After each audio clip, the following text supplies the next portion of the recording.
시청자 여러분 안녕하십니까? 11월 1일 금요일 JCN 모닝뉴스 시작합니다. 울산시의회 제252회 정례회가 오늘부터 46일간의 일정에 들어갑니다. 이번 정례회에서는 지방의회의 꽃이라고 할 수 있는 울산시와 교육청에 대한 행정사무감사가 실시됩니다. 시의회는 2,000건이 넘는 자료를 요구하는 등 강도 높은 행감 의지를 보이고 있습니다. 하지만 짧은 일정과 의장 재선거까지 예정돼 있어 맹탕 행감이 되는 건 아니냐는 우려도 있습니다. 전우수 기자가 보도합니다. 울산시의회가 1일 본회의를 열고 46일간의 제252회 정례회에 들어갑니다. 1일부터 17일까지 16일간은 상임위원회 활동 기간입니다. 이 기간 중 4일부터 17일까지 14일간 2024년도 행정사무감사가 예정돼 있습니다. 시의회가 울산시와 울산시 교육청 등 수감기관에 요구한 자료가 근래 들어 가장 많은 2020건에 달합니다. 기존 환경복지위원회에서 명칭이 변경된 문화복지환경위원회가 상임위원회 가운데 가장 많은 645건의 행감 자료를 요구하고 강도 높은 행감을 예고하고 있습니다. 통상 성격상 자료 제출 요구가 많은 산업건설위원회는 올해도 역시 600여 건이 넘는 행감 자료를 요구하고 철저한 감사 의지를 보이고 있습니다. 이제 사업을 처음 시작한 것도 있고 해서 그러한 부분들이 원활하게 진행되는지, 그리고 진행되어 왔던 사업들은 또 고쳐야 될 것이 없는지를 정확히 보고, 행감을 앞두고 울산시민연대는 민선 8기 시정 중반에 울산 행정에 대한 분명한 중간평가가 있어야 한다고 지적하고 국제정원 박람회 준비 등 16개 항의 행감 의제를 제시하며 철저한 감사를 주문하고 나섰습니다. 자리 싸움에 매몰돼 지방의회 불신을 자초하고 있다는 우려를 씻기 위해서라도 먼저 민선 8기 김두겸 시장 중반에 맞이한 행감을 철저히 진행할 필요가 있다. 그러나 전체 14일의 행정사무감사 일정 가운데 주말 등을 제외하면 실제 행감 기간은 열흘 정도에 그치고 있어 맹탕 행감을 우려하는 지적도 있습니다. 이런 가운데 오는 18일 새 의장 재선거에 들어갈 예정으로 있어 당분간 어수선한 분위기는 이어질 것으로 보입니다. JCN 뉴스 전우수입니다. KTX 울산역에 양산 김해를 연결하는 동남권 순환광역철도 사업이 기획재정부 예비타당성 조사 대상으로 선정됐습니다. 울산시는 어제 기획재정부 제7차 재정사업평가위원회에서 동남권 순환광역철도 사업이 예비타당성 조사 대상으로 선정됐다고 밝혔습니다. 이와 관련해 울산시는 제4회 국가철도망에 반영된 울산 양산 부산광역철도에 이어 동남권 순환광역철도까지 예비타당성 조사 대상에 선정됨에 따라 울산을 중심으로 하는 부울경 지역의 교통망 확대를 통한 생활권 형성과 지역경제 활성화에 중요한 역할을 할 것으로 기대했습니다. 2025년도 국가예산 확보 마지막 단계인 국회 심사를 앞두고 울산시와 지역 국회의원들이 막판 총력전을 펼쳤습니다. 울산시와 울산국회의원협의회는 어제 오후 서울 여의도에서 지난 6월에 이어 두 번째 예산정책협의회를 개최하고 정부 예산안의 일부 반영 또는 미반영된 사업의 국비 추가 확보 방안과 지역 현안에 대한 대책을 논의했습니다. 이 자리에서 김두겸 울산시장은 그간의 국비 확보 추진 현황을 설명했으며 특히 지역구에 따라 배분된 총 21건 약 422억 원 규모의 국회 증액 사업을 해당 의원들에게 전달하고 국회 증액을 위한 전략을 함께 모색했습니다. 고려아연 주식깎기 운동에 불을 지폈던 김두겸 시장이 최근 유상증자를 발표한 고려아연 주식깎기에 또 한 번 동참해달라고 말했습니다. 김 시장은 어제 서울 여의도 켄싱턴 호텔에서 경영권 분쟁 중인 고려아연과 관련해 기자회견을 열고 울산 기업은 울산 시민이 지킨다는 마음으로 고려아연 주식깎기 운동에 울산 시민들의 동참을 호소했습니다. 앞서 고려아연은 자사주를 제외한 전체 발행 주식의 20%에 해당하는 보통주 373만 주를 주당 67만 원에 유상 증자하기로 결정했습니다. 국민권익위원회가 울산 남구청에 악성 민원으로부터 소속 공무원에 대한 보호 조치가 미흡했다고 지적했습니다. 권익위 조사 결과 남구청 소속의 한 여성 공무원이 복지 업무차 남성 노인의 집을 방문했을 때 노인이 옷을 모두 벗고 성적 수치심을 유발하는 행위를 해 조직에 문제 제기를 했는데도 아무런 보호나 보상 대책을 마련하지 않은 것으로 밝혀졌습니다. 또 민원 처리 결과에 불만을 품고 흉기를 들고 주민센터를 방문한 민원인에 대한 구청 차원의 대응도 이루어지지 않은 것으로 확인됐습니다. 권익위는 남구청이 민원 담당 공무원 보호를 위한 조례와 악성 민원 대응 전담 대응팀을 운영하고 있는데도 실질적인 지원은 미흡했다며 직원 보호 조치를 적극적으로 이행하라고 밝혔습니다. 제44회 전국장애인체전이 엿새간의 열전을 마치고 막을 내렸습니다. 울산시 선수단은 대회 마지막 날 중구청 소속 박혜성 선수가 배드민턴 남자 단식에서 금메달을 추가하며 최종 집계 결과 금메달 71개, 은메달 41개, 동메달 45개로 메달 순위 5위를 차지했습니다. 울산시 선수단은 이번 대회 울주군청 장혜정 선수가 댄스 스포츠 5관왕을 달성하면서 댄스 스포츠와 요트 종목 종합 우승을 차지했고 육상과 수영, 역도 종목에서 모두 10개의 한국 신기록을 수립했습니다. 무허가 보톡스 시술을 한 미용실 대표와 미용실에 의약품을 불법으로 제공한 도매업체 대표가 경찰에 붙잡혔습니다. 미용실 대표는 자신의 집에 업소를 차리고 불법 의약품을 받아 시술하는 방법으로 돈을 벌었는데요. 이들의 범행은 불법 시술을 받고 부작용을 겪었던 한 손님의 신고로 드러났습니다. 라경훈 기자가 보도합니다. 울산 남구의 한 아파트. 방 안에는 시술용 침대와 의료기기, 의약품들이 잔뜩 쌓여 있습니다. 60대 여성 A씨가 자신의 집인 이곳에서 무면허 보톡스 시술을 해오다가 경찰에 적발된 겁니다. A씨는 지난 2022년 2월부터 2년 6개월 동안 아파트에 뷰티샵을 차려놓고 지인들을 통해 찾아온 손님들에게 불법 성형 시술을 했습니다. 시술비는 시가의 절반 수준인 10만 원에서 20만 원. 원가 3만 원짜리 불법 의약품을 110명의 손님에게 주사하는 방법으로 1억 원 상당의 돈을 벌었습니다. 사건은 지난 7월 A씨에게 불법 시술을 받은 한 손님이 부작용을 겪게 되자 무면허 의료행위로 고소를 진행하면서 시작됐습니다. 경찰은 A씨가 사용한 의약품의 유통 경로를 수사하면서 A씨에게 2,600만 원어치 의약품을 불법으로 유통한 40대 남성 B씨도 검거했습니다. B씨는 가족의 명의로 의약품 판매업체 법인을 차린 뒤 공급받은 의약품을 병원에 납품하지 않고 A씨에게 판매했습니다. B씨는 국내 의약품 판매와는 달리 수출 목적의 의약품 지급에 별다른 규제가 없다는 점을 악용한 것으로 드러났습니다. 가족들 명의로 정상적인 의약품 판매 업체를 설립해가지고 정상적으로 공급을 받습니다. 받은 다음에 수출하는 것처럼 해가지고 이제 공급을 받을 때는 정상적으로 받되 빼돌리는 것처럼 약간 자기만의 아는 그 거래처로 일단 개인적으로 이렇게 판매해온 걸로. 경찰은 B씨의 사무실에서 보톡스와 필러, 마취크림 등 불법 의약품과 의료기기 120여 종 2만여 개를 압수했습니다. 의약품들은 냉장 창고가 아닌 일반 창고에 보관돼 있어 변질됐을 가능성도 있는 것으로 파악됐습니다. 경찰은 무면허 시술을 한 A씨를 의료법 위반 혐의로, 불법 의약품을 유통한 B씨를 약사법 위반 혐의로 검찰에 송치했습니다. JCN 뉴스 라경훈입니다.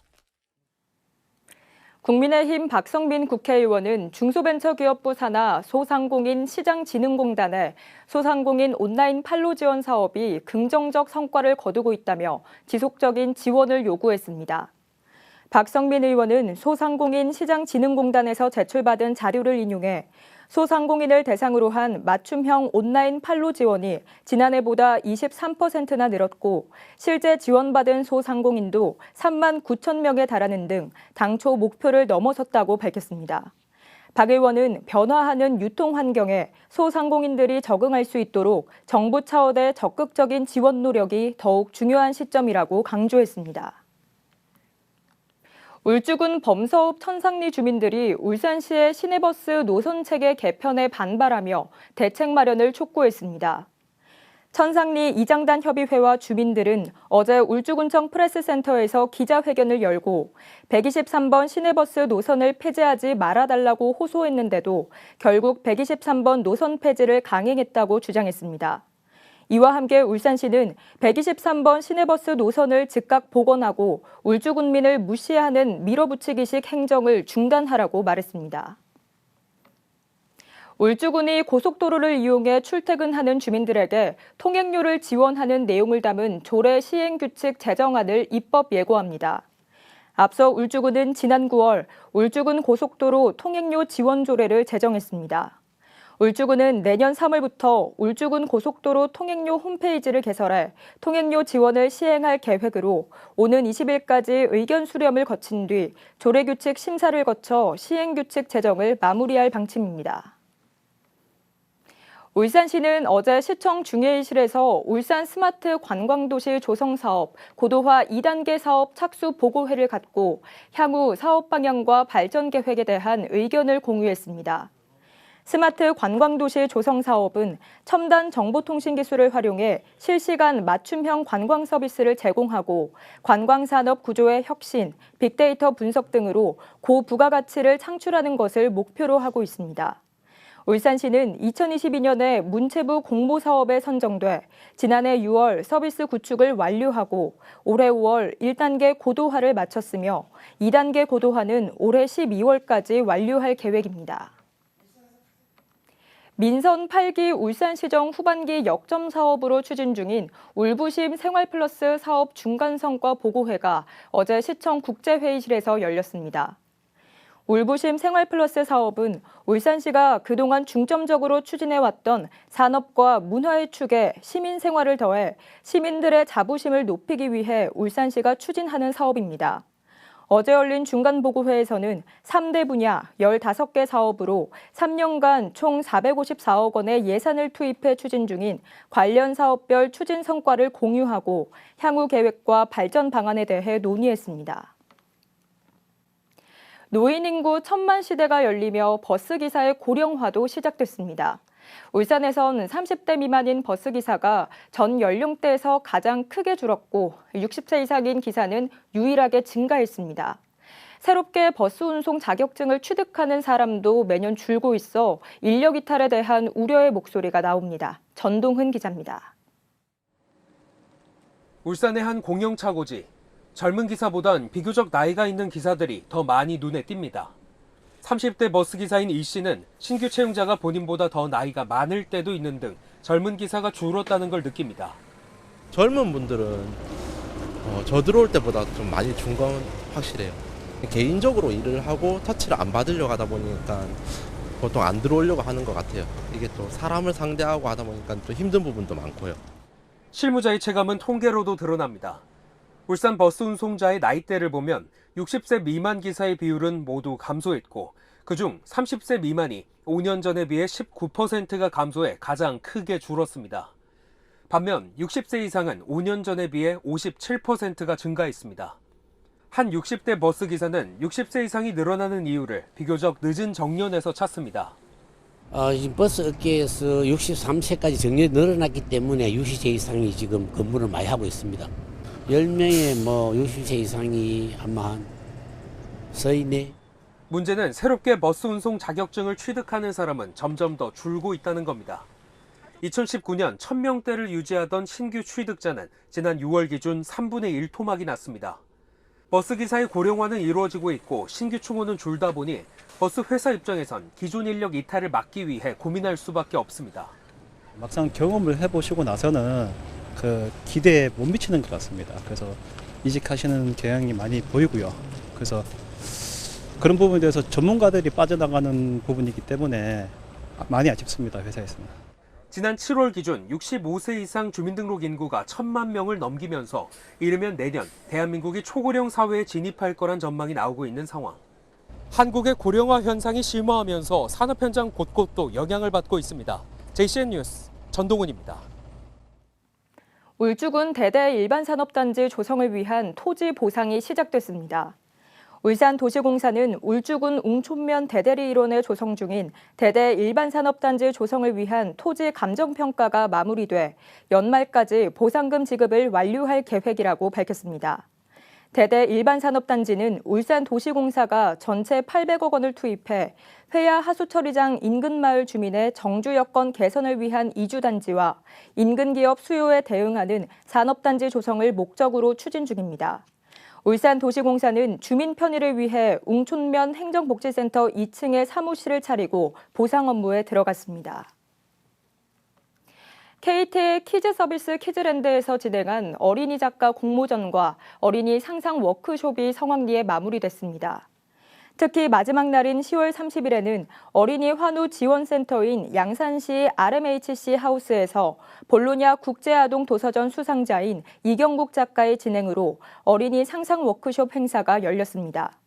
이 워크숍에는 어린이 환우와 가족이 참가해 세계에서 하나뿐인 그림책을 함께 만들었으며 이 그림책은 내년 5월 실제책으로 출간될 예정입니다. 한편 KT는 이번 행사의 취지를 살려 어린이 환우 지원센터 RMHC 하우스에 기부금을 전달하기로 했습니다.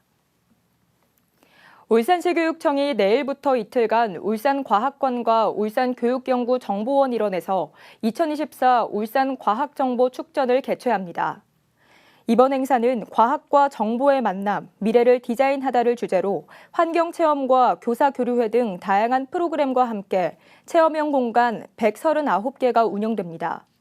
2일 울산과학관 야외무대에서 펼쳐지는 개막식을 시작으로 이틀에 걸쳐 특별 강연과 과학실험 공연, 뮤지컬 등이 진행될 예정이며 학생과 학부모, 시민 누구나 참여할 수 있습니다. 울산의 집합상가 공식률이 전국 특광역시 중 가장 높은 것으로 나타났습니다. 한국부동산원이 발표한 올해 3분기 상업용 부동산 임대 동향에 따르면 울산의 집합상가 공식률은 20%로 전국 특광역시 중 최고를 기록했습니다. 이와 함께 같은 기간 울산의 오피스텔과 중대형 상가의 공식률도 14%와 16.9%로 전국 평균을 웃돌았습니다. 동구 CCTV 통합관제센터가 지난 27일 자살 암시 문자를 남기고 실종된 13세 아동의 인상착의를 전달받고 현장 지구대와 협업해 무사히 가족의 품으로 돌려보냈습니다. 동구청 관계자는 전달받은 인상착의를 근거로 주거지를 중심으로 관제 반경을 좁혀나간 결과 후미진 골목길에서 배회하고 있는 실종 아동을 발견했다고 설명했습니다. JCN 모닝뉴스를 마칩니다. 함께해 주신 여러분 고맙습니다.